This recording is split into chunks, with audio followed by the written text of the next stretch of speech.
What's going on, guys? It's Isaac from KRETZ Customs, and if you guys have a Jeep that's like the one I have sitting behind me and you want to get yours lifted, you want to check out this video to see all the things that we've done to this. But if you need any more inspiration, you also can check out all the Jeeps that we've done on our gallery at KRETZcustoms.com.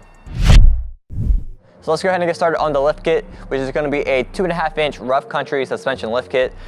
For the JL, so we're not going to have to go as big, which we would have to go with a 3.5 on the JKs, because the JLs naturally sit higher and have a little bit bigger of a wheel well, so we don't have to raise it as much to fit this bigger 35-inch tire. The tire is going to be a 35 1250 R22 Nitto Ridge Grappler, which is a nice mix between an all-terrain and a mud tire. It's considered a hybrid tire that's going to give you best of both worlds.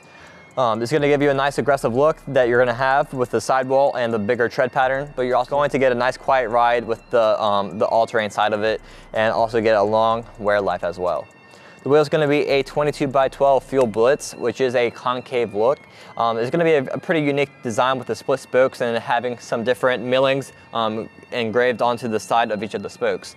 With this one being a -44 offset, it's going to push the center of the wheel in and push the rest of the wheel out from the fender of this Jeep. So that pretty much wraps up this build that we did to this Jeep Wrangler. So if you guys have any questions about building yours, you can give us a call at 301-694-4642, or you can go to our Facebook page at KRETZ Customs and send us a message there as well.